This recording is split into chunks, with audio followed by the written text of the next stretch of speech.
Follow your passion. Chase your dreams. Do what you love, and the money will follow. You have heard it 1,000 times, from teachers, from influencers, from successful billionaires standing on stages. So you believed it. You went all in. You picked the career that excited you, and now you are struggling. You are exhausted. You are watching people who took the boring path buy houses while you cannot make rent. Here is what nobody told you. Passion is not a plan. Passion is a trap. You were set up to fail. Not by accident, not by bad luck, by bad advice. Follow your passion. 3 words. Sounds harmless. Sounds inspiring even. But these 3 words have destroyed more careers, drained more bank accounts, and crushed more dreams than any economic recession ever could. Think about where this advice actually came from. Steve Jobs stood on a stage and told Stanford graduates to follow their hearts. Oprah told millions to find their calling. Motivational speakers made fortunes selling books about purpose and passion. But here is what they forgot to mention. Steve Jobs was already a millionaire when he gave that speech. Oprah had a media empire backing her every move. Those motivational speakers were selling passion advice to you, while their accountants followed a very different strategy entirely. They told you what sounded good, not what actually works. When a billionaire says, "Do what you love," they are speaking from a mansion. They have investments. They have safety nets. They have backup plans you will never see. You do not have any of that. When you follow that same advice, you are not jumping with a parachute. You are jumping with hope, and hope does not pay rent. Let us talk about passion industries, the creative fields, the dream jobs, film, music, art, gaming, photography. What do all these have in common? Millions of talented, desperate people willing to work for almost nothing. This is basic economics, supply and demand. When everyone wants the same job, wages collapse. Employers do not need to pay well because there is a line of passionate people behind you, ready to take your place for less. A talented filmmaker working 14-hour days as a production assistant, making $150 per day. No benefits, no security, no future. But hey, they are in the industry. A skilled graphic designer doing $50 logos while competing against thousands willing to do it for $20. A passionate musician playing gigs for exposure while the bar owner pockets the real money. This is what passion gets you. Exploitation wrapped in inspiration. The industries that sound exciting are designed to take advantage of your dreams. They know you want it. They use that against you. Meanwhile, the boring industries are begging for workers and paying premium wages. But nobody talks about that. The lie started early, way before you entered the workforce. Remember kindergarten? What did adults ask you? What do you want to be when you grow up? And they wanted exciting answers. Astronaut, movie star, professional athlete. They smiled when you dreamed big. They encouraged fantasy. Nobody asked, what skill can you develop that the market will pay well for? Nobody said, what problems can you learn to solve that people need solved? That is not inspiring. That does not fit on a motivational poster, but that is reality. Then came school. Then came college. Guidance counselors pushed you toward your interests instead of market demand. Universities charged you $100,000 for degrees in passion fields with no job prospects. And social media made it even worse. Every day your feed shows you influencers living their dream, creators doing what they love, entrepreneurs following their hearts. What you do not see is the 99% who tried the same thing and failed silently. You see the survivors. You do not see the graveyard. This is called survivorship bias, and it has poisoned an entire generation into thinking passion equals success. It does not. What were you passionate about 5 years ago? Think about it. Really think. Maybe it was photography. Maybe it was gaming. Maybe it was starting a clothing brand. Maybe it was fitness. Now ask yourself, Are you still passionate about it today? For most people, the answer is no. That thing that consumed your thoughts, that dream that kept you up at night, gone, faded, replaced by something else. Passion is not permanent. Passion is a feeling, and feelings change. You feel excited about something new. The novelty is intoxicating. Everything feels possible. But then, time passes. The excitement fades. The reality sets in. The thing that once thrilled you now feels ordinary. This is human psychology. We adapt. We normalize. We move on. The relationship that once gave you butterflies now feels routine. The car you dreamed about for years. After 6 months of owning it, just a car. The city you could not wait to move to. After a year, just another place. Passion follows the same pattern. Today's obsession becomes tomorrow's obligation. So why would you build your entire career around something this unstable? Why would you bet your financial future on a feeling that has an expiration date? Here is where it gets worse. Let us say you actually turn your passion into a career. Let us say you monetize the thing you love. What happens next? The thing you loved starts to feel like a prison. Imagine you love photography. You spend weekends taking photos. You love the creativity, the freedom. So you start a photography business. Then reality arrives. Now you are not taking photos you want to take. You are taking photos clients want. Boring corporate headshots. Awkward family portraits. Weddings where the timeline is impossible. You are not creating art anymore. You are fulfilling orders. While your friends relax on weekends, you work. That camera you once loved picking up, now it feels heavy. That editing software you enjoyed, now it feels like a trap. And the worst part?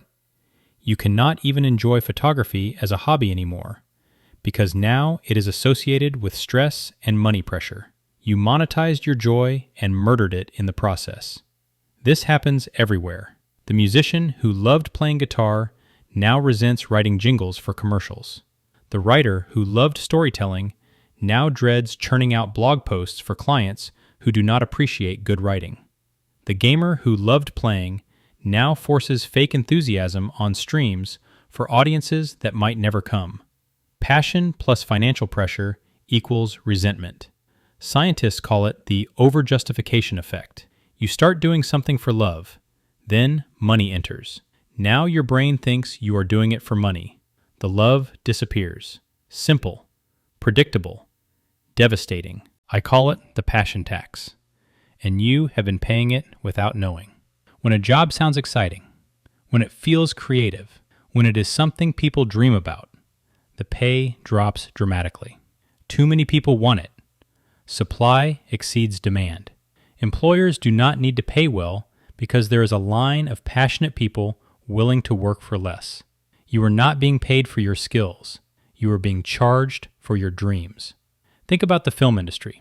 Thousands of graduates enter every year, all passionate, all dreaming of Oscars and creative freedom. What do they get? Production assistant jobs, 14-hour days, $150 flat rate, no overtime, no benefits. Why would studios pay more? There is an endless supply of dreamers ready to take your place. Meanwhile, the guy who repairs the studio's air conditioning system, he is making $85 an hour. Full benefits, consistent work. He is not passionate about HVAC, but his bank account does not care. A social media manager at a trendy lifestyle brand in Los Angeles makes $45,000 per year. A social media manager for a plumbing supply company in Ohio makes $65,000 plus benefits plus normal hours. Same job, same skills, different tax. One pays for passion, one pays for work. Now, let us talk about nonprofits. Everyone wants to make a difference. Everyone wants meaningful work. Everyone wants to save the world. Nonprofits know this, and they exploit it ruthlessly. We cannot pay much, but think about the impact you are making. The salary is low, but the mission is priceless. We are a family here, and families sacrifice for each other. Translation: We know you care, so we will pay you less. The passion tax is not just about money. It is about leverage. When you desperately want something, you have no negotiating power. The employer holds all the cards. They can lowball you, overwork you, disrespect you. What are you going to do? Leave? And go where? Every other passion job pays the same. You are trapped by your own desire. The industries nobody dreams about are desperate for workers. Waste management, HVAC, plumbing, electrical work, trucking, welding. Baby boomers are retiring. Young people are not replacing them. The labor shortage is real and getting worse. What happens when demand exceeds supply? Wages rise. Benefits improve. Companies compete for you. A skilled plumber in 2026 can earn $80,000 to $120,000 per year.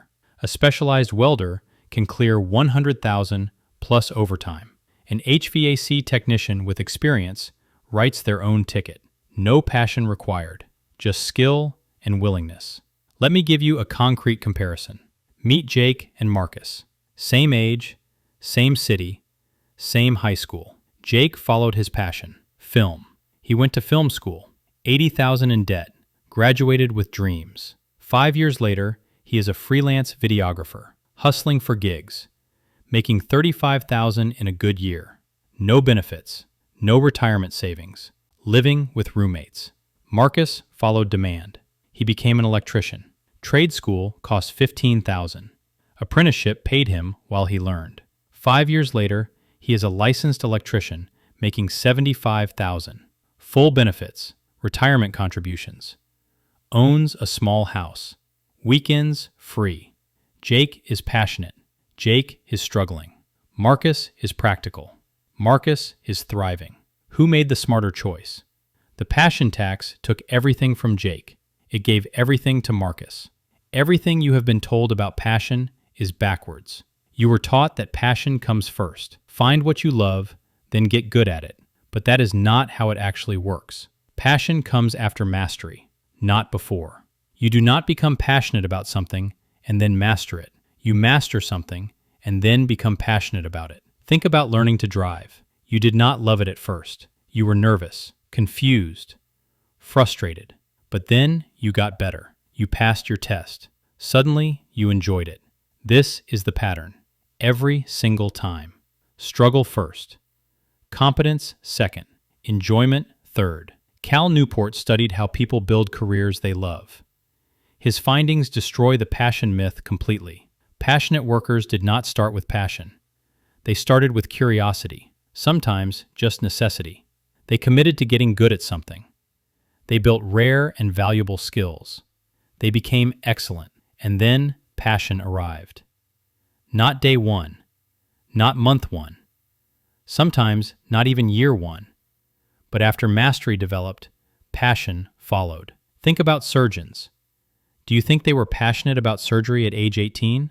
Passionate about memorizing anatomy? Passionate about 36-hour residency shifts? No. They were committed, disciplined, determined. But after years of practice, after thousands of procedures, after becoming masters of their craft, something changed. Now they love it. Now they cannot imagine doing anything else. The passion came after the mastery, 15 years after. If passion comes from mastery, then you are free. Free from waiting to discover your calling. Free from searching for that perfect career that excites you. Free from the endless cycle of starting things and quitting when passion fades. You can choose something practical, something valuable, something the market pays for. Then commit. Get good. Become excellent. And watch the passion develop naturally. Most people want passion up front, guaranteed before they commit. And when that excitement fades, they quit. They pivot. They start over. They are passion seekers. And passion seekers stay poor. Meanwhile, the mastery builders get rich. And eventually get passionate too. Let me introduce you to millionaires you have never seen. Not the ones on Instagram. Not the ones giving TED Talks. These millionaires are invisible. You pass them on the street without a second glance. They drive trucks. They wear work boots. They smell like grease and sweat and effort, and they are richer than most people you admire. I call them the unsexy millionaires. Mike owns a septic tank pumping company, human waste, the stuff nobody wants to think about. Mike started with one truck, did the dirty work himself, answered every call, showed up when others would not. 10 years later, Mike owns 12 trucks, employs 15 people, nets around $600,000 personally. Is Mike passionate about septic tanks? No. Mike is passionate about freedom, about wealth, about providing for his family. Septic tanks are just the vehicle, the unsexy, unglamorous, incredibly profitable vehicle. Sandra noticed commercial buildings needed parking lots cleaned, swept, pressure washed, maintained. Nobody dreams about parking lot maintenance. No kid puts that on their vision board. She started a parking lot sweeping company. Today, she has contracts with shopping malls and office parks. Revenue $1.4 million per year. Profit margin over 30%. She works about 25 hours a week now. Is Sandra passionate about parking lots? She is passionate about the lake house she just bought, the college funds for her kids, the retirement that is fully secured, the parking lots, just a means to an end. These stories are not exceptions. They are the rule. The people building real wealth are running junk removal companies, pest control operations, portable toilet rentals, vending machine routes, laundromat chains, self-storage facilities, unsexy businesses, sexy bank accounts. Why does this pattern exist? Because nobody competes in these spaces. Every ambitious young person wants to start a tech company, a creative agency, a personal brand. They flood those markets, drive profits down, fight over scraps. Meanwhile, the boring industries sit wide open. Low competition, high demand, steady cash flow. Business is not about passion. Business is about solving problems people will pay for. And some of the most expensive problems are the ones nobody wants to touch. Garbage needs removal. Pests need elimination. Toilets need fixing. Drains need unclogging. These problems do not disappear during recessions. They are not disrupted by technology. They are not subject to trends. They are permanent, profitable, waiting. What is really stopping you from considering these paths? Is it that they do not pay? They pay better than almost anything. Is it that they are too hard? They are simpler than most businesses. Is it that there is no opportunity? The opportunity is massive and growing. No. What is stopping you is ego. You do not want to tell people you clean grease traps. You do not want to explain your septic tank business at parties. You do not want the unsexy label. You would rather be broke and impressive than rich and invisible. And that is exactly why you are struggling. The unsexy millionaires made peace with something you have not. They stopped caring what others think. They started caring what their bank account shows. They traded ego for income, image for freedom, cool for cash. And now they live lives most people only dream about. Here is a practical framework, something you can implement tomorrow. 80% of your time and energy goes to income-generating work, the practical stuff, the money-making stuff, the stuff that pays bills and builds wealth. 20% goes to exploration, your interests, your curiosities, your side experiments. The 80% is non-negotiable. This is your foundation, your day job, your primary income source, chosen strategically, based on market demand, based on earning potential, based on growth opportunity. Protect this 80%. Do not dilute it with distractions. Do not resent it because it is not exciting.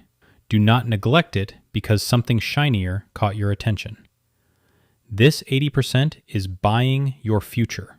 Every hour you invest here compounds into security, options, freedom. Most people get this wrong. They give maybe 50% to their money-making work. The rest scatters across hobbies, side projects, Passion pursuits that generate nothing. They wonder why they are always stressed about money. The math does not work. 50% effort equals 50% results. Give 80% and watch everything change. The 20% is your sandbox. Evenings, weekends, early mornings. Whatever time remains after your 80% is covered. Here is where you explore interests. Try new things. Experiment with passion projects. But here is the critical difference. This 20% carries zero financial pressure. You are not depending on it. You are not counting on it. You are not stressing about monetizing it. If your photography hobby makes money, great. If it does not, also great. If your YouTube channel grows, wonderful. If nobody watches, no problem. The 20% is pure exploration, pure play, pure curiosity. And that is exactly what keeps passion alive. Remember what we discussed earlier. Passion dies when it meets financial pressure. The moment your hobby has to pay bills, it becomes a burden. The 20% rule prevents this. Your passion stays pure because it stays optional. It is a choice, not a requirement, not a survival mechanism. You can say no to projects you do not like. Walk away from opportunities that do not excite you. Keep the joy intact because your 80% already handles survival. The path I have described is not easy. It requires patience, discipline, delayed gratification. There will be moments when you want to quit, moments when passion calls loudly, moments when the boring work feels unbearable. In those moments, remember why. You are not building wealth for the money itself. You are building options, building security, building the freedom to eventually choose passion without consequences. You are building a life where Monday mornings do not fill you with dread, where unexpected expenses do not cause panic, where your future self thanks your present self. That is worth the sacrifice. That is worth the patience. That is worth the temporary boredom. Skills plus time equals mastery. Mastery plus demand equals income. Income minus expenses equals savings. Savings plus investment equals wealth. Wealth plus patience equals freedom. Freedom plus choice equals passion on your own terms. The sequence is predictable. The outcome is guaranteed if you follow the steps. Most people will not. Most people will hear this and change nothing. They will go back to chasing passion, back to struggling, back to wondering why life is so hard. The passion trap is real, but now you see it clearly. You know where the trap is hidden. You know how it catches people. You know why they stay stuck. And you know the way out, not through more passion, through strategy, through patience, through the unsexy path that leads to real freedom. Subscribe if you want more real talk about money, careers, and building a life you actually control. I'm Justin. This is Real Financial Education, and I'll see you in the next one.